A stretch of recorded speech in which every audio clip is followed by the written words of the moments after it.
Ok, obrigado. Como está, gente? Estamos chegando ao final, mas uns momentos mais. E agora estamos prestes a ter uma conversa incrível que vai nos levar ao coração e à alma da Amazônia.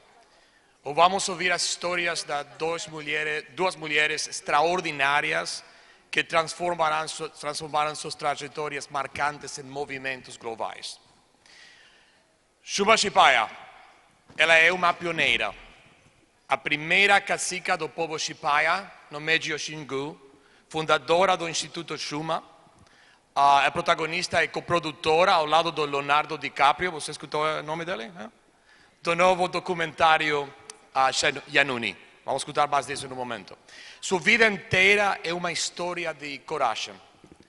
Desde que resistiu à construção da usina de Belo Monte em defesa da sua comunidade, até a internalização da luta pela proteção da floresta e de todos os seus povos, sua trajetória é marcada por resistência e visão. Helena Walinga é da comunidade Sarayaku, na Amazônia equatoriana, e vem de uma família tradicional de defensores da terra. Uma voz poderosa pelos direitos indígenas e pela justiça ambiental. Ela é cofundadora do Pasu Creative, um coletivo de contadores de histórias indígenas, e atua no lado de uma rede de jovens por toda a Amazônia na defesa de seus territórios. Hoje, elas se juntam a nós para uma conversa poderosa sobre o que significa retomar a narrativa e proteger aquilo que mais importa. Recebam Xuma e Helena no palco. Xuma, Helena.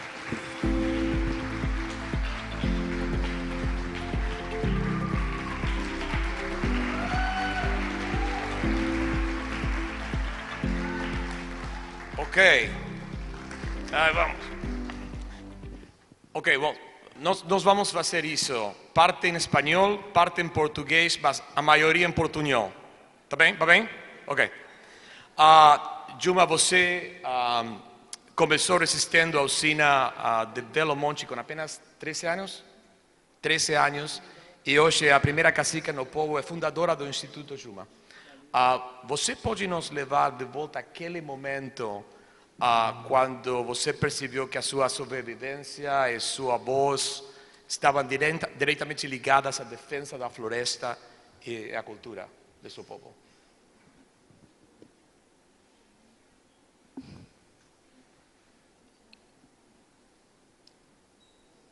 Carrutiuauai. Já até perdi noção do horário, não sei se é boa tarde ou se é boa noite, mas muito obrigada por essa pergunta, a levar num passado não tão distante. Mas eu só fiz do que fiz em relação a Belo Monte, e o que me traz aqui até hoje também, porque eu fui ensinada. Eu fui ensinada a resistir. Eu fui ensinada a lutar. Não foi por uma questão de ego, de fama, mas por uma questão de resistência e de existência enquanto indígena. E essa é uma realidade que não é só minha, mas de tantos outros povos também. E eu fui ensinada a resistir, a guerrear, porque eu já nasci numa geração de guerra. Eu fui ensinada no banco de canoa a defender o meu território, a enfrentar madeireiro, a enfrentar garimpeiro, a enfrentar pescadores, e isso desde muito cedo. E ali já estava me preparando para essa luta contra a hidrelétrica de Belo Monte, que quando eu ouvi falar a primeira vez de Belo Monte, que não era Belo Monte, era Cararaô, com os anos mudaram o nome, né? A ideia foi passada, foi vendida para nós, povos indígenas, como se hidrelétrica fosse uma grande cachoeira. Era isso que eu acreditava que era uma hidrelétrica, porque foi o que eu perguntei quando eu vi a hidrelétrica de Tucuruí. O que é aquilo? Alguém me respondeu na época, foi em 2025, e alguém me respondeu que era uma grande cachoeira. E eu acreditei. Mas com o passar dos anos, ouvindo a realidade de outros povos, impactados não somente por hidrelétricas, mas por ferrovias, por canaviais, por plantações de eucalipto para a extração da celulose, eu também ouvi falar sobre hidrelétrica e ali eu descobri que não se tratava de uma grande cachoeira, mas sim de um mega projeto que também era de destruição e que levava não somente os nossos direitos, mas, sobretudo, condenava o nosso futuro. E ali eu vi que eu não tinha opção, não tinha o que escolher. Eu nasci para lutar. E eu não posso e nem poderia, na época, fazer diferente do que os meus ancestrais, os meus antepassados fizeram. É o mínimo que eu poderia e que eu posso fazer é continuar essa jornada de resistência para a nossa existência enquanto povos.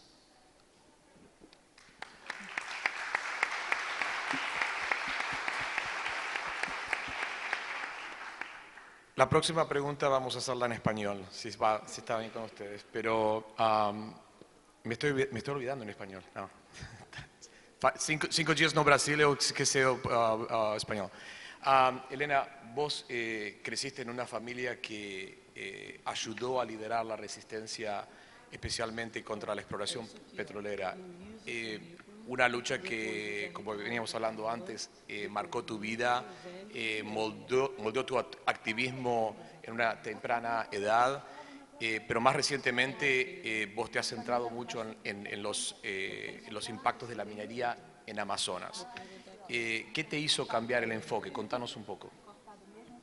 Mira, el petróleo, la explotación petrolera en la Amazonía se da desde los 1920. Entonces tenemos un siglo entero de evidencias de cómo ha destruido el petróleo la Amazonía. Sin embargo, recientemente hay un crecimiento y una expansión en el sector minero, que está girando su mirada hacia la Amazonía, hacia los páramos, hacia las fuentes hídricas de donde nace la Amazonía, poniendo en peligro toda la cuenca amazónica. Entonces, por estas nuevas amenazas que tenemos, nosotros hemos tenido que, además de la resistencia contra la explotación petrolera, también sumar la resistencia contra la minería. Porque podemos ver, como en la película de Yuma, en Yanuni, que es una historia muy, muy bonita y muy bien contada, pero ahí también podemos ver la destrucción que causa la minería en los territorios indígenas y más allá de los territorios indígenas.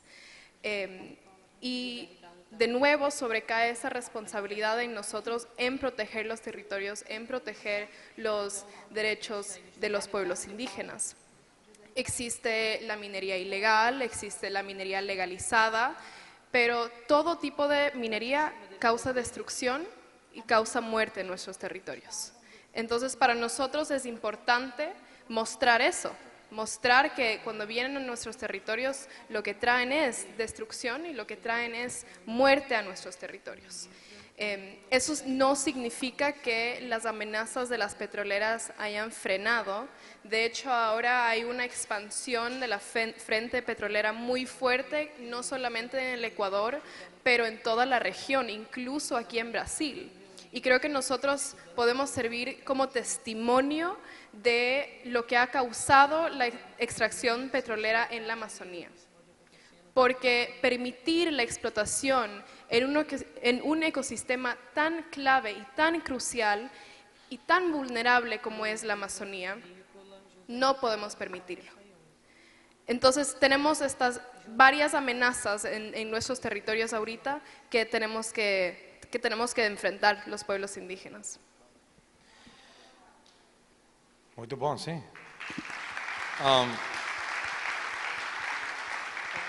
Juma, vou trocar um pouco as coisas de ordem aqui, mas antes de fazer a próxima pergunta, eu quero convidar a todo mundo, se nós estamos falando, para assistir ao trailer de seu novo filme, Yanuni.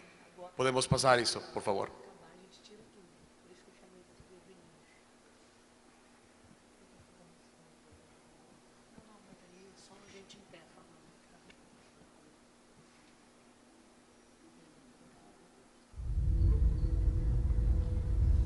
Mais 2 dias, a gente se vê 2 dias só. Só 2 dias e já vou para outra operação.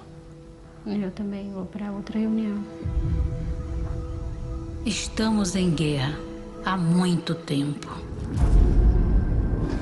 Indigenous people dying at alarming rates. Victims of the onslaught of illegal mining.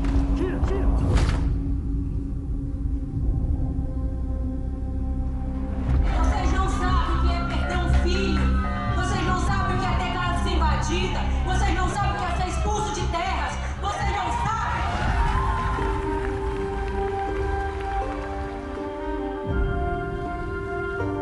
The creation of the Ministry of Indigenous Peoples marks a pivotal moment in the fight for indigenous rights. Será que estamos sendo tolos em sermos otimistas? E tá acontecendo. E a gente tá aqui, no meio de tudo isso. Te amo, beijo. Tô preocupada. Eles são bem violentos, né? Vai dar certo. Levanta a camisa! A gente identificou realmente que aqui é uma base de operação do garimpo. A gente vai fazer a destruição delas. Porque estão de olho na gente. Não dá pra confiar, não. Não desce, não sai da catraca. De uma vez, volta! Fingiram lá indígena! Tá me ouvindo, Azevedo? Ajuma, tá me ouvindo? Porra! Caralho, porra! Você está me ouvindo?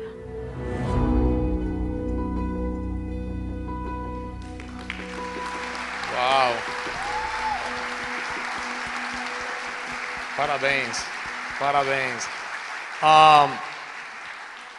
Yanuni captura não só a sua história, não, mas também a de seu marido, Hugo.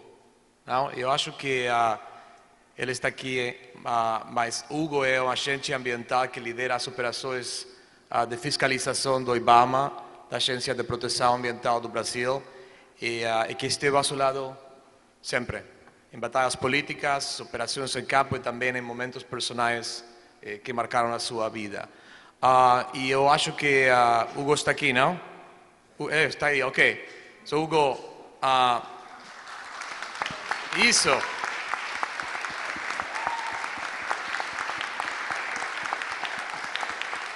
Magicamente, Hugo tem um microfone na mão, não sei como aconteceu isso.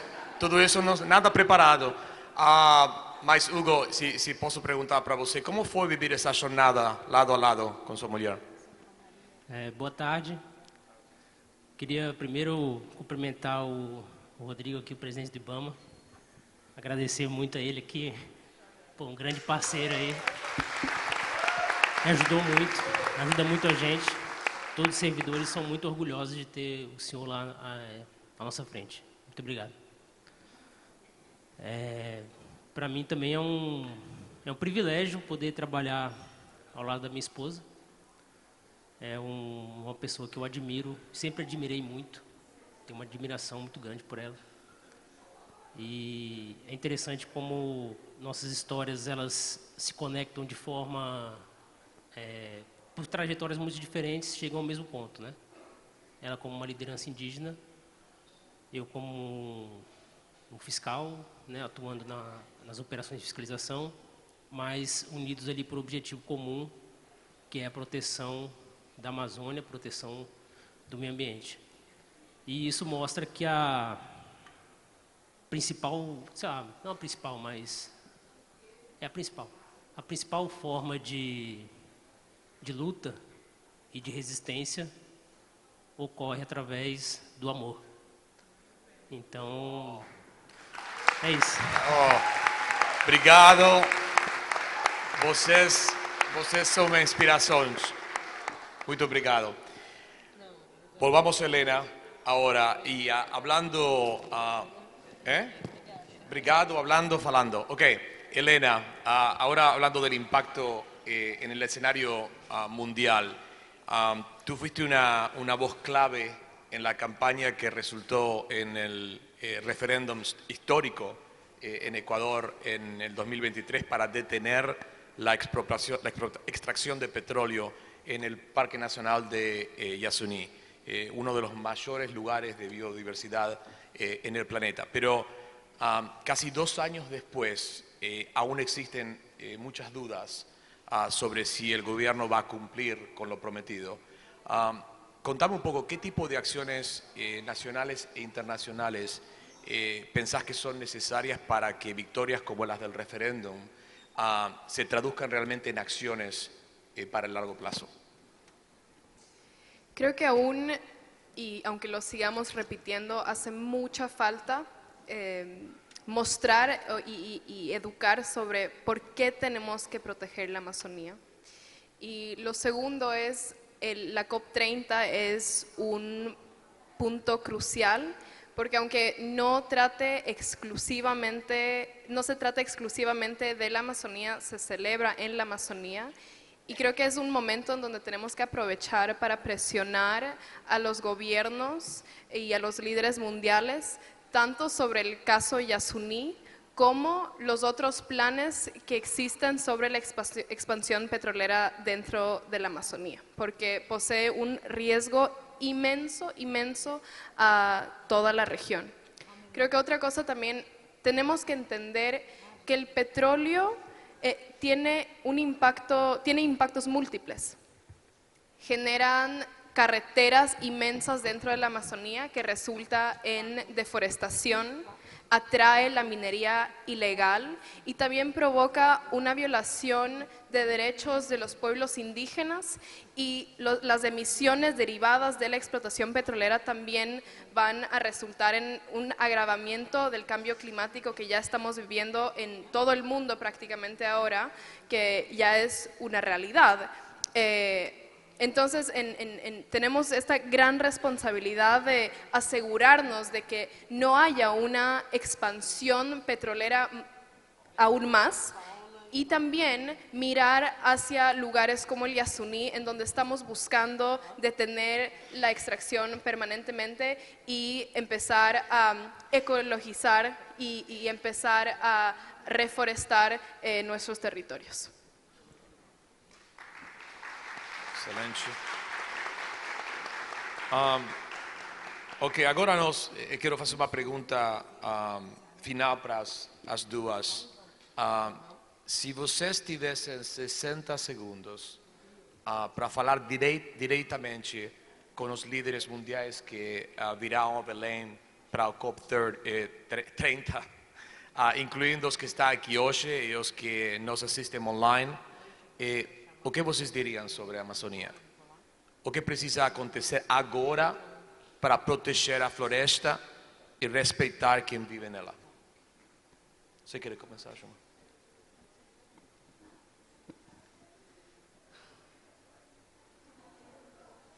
Primeiramente, nós não temos mais tempo para tantas conversas.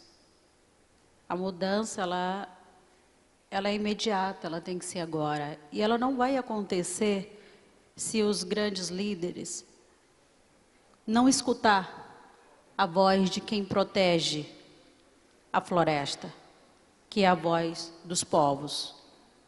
Não se discute mudança climática somente com um pequeno grupo. Discute mudanças climáticas com quem está lá no território, sofrendo todos os tipos de violações e de ameaças e de assassinatos todos os dias. Que são os povos indígenas, os povos ribeirinhos, extrativistas, quilombola, cigano, tantos outros povos que merecem estar nesse espaço de tomada de decisão. É o nosso futuro, é o nosso território, são os nossos corpos que estão sendo violados juntamente com o nosso território. Então é urgente ouvir a voz de quem protege. É urgente proteger quem protege.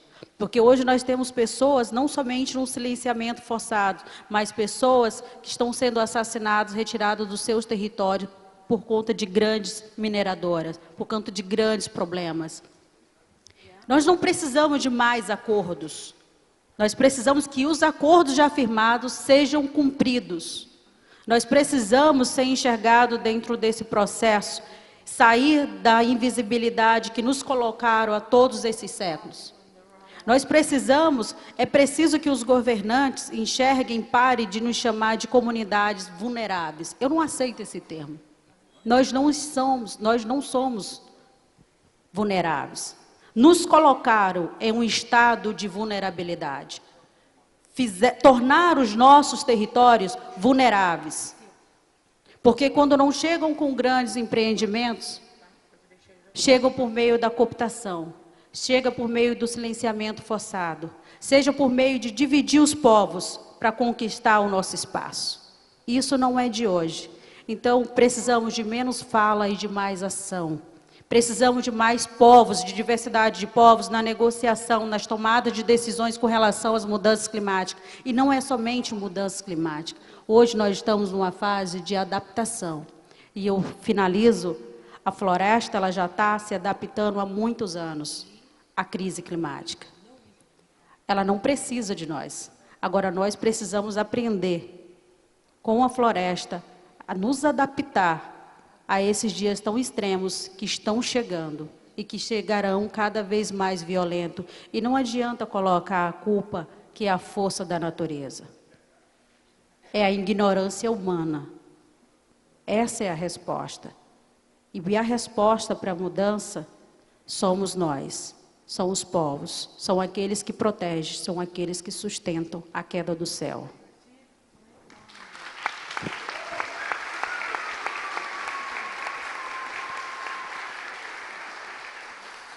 Helena, obrigado. Foi ótimo. No podemos seguir permitiendo que la Amazonía, que los territorios indígenas, que los cuerpos indígenas sigan siendo una zona de sacrificio, de despojo, de violaciones de derechos a causa de un crecimiento económico a corto plazo. Porque lo que estamos haciendo ahorita es impulsar nuestra propia destrucción mediante la expansión minera, mediante la expansión petrolera, todo lo que está pasando aquí con la deforestación en Brasil. No podemos seguir permitiendo eso. Ótimo. Ok. Juma y Helena, estaremos acompañando de perto a atuação de vocês nos próximos meses que antecedem a COP.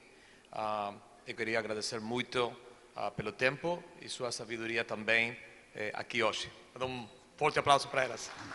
E agora eu vou pedir a Hugo, se você pode vir aqui, nós vamos pegar uma foto oficial do incrível painel, ok?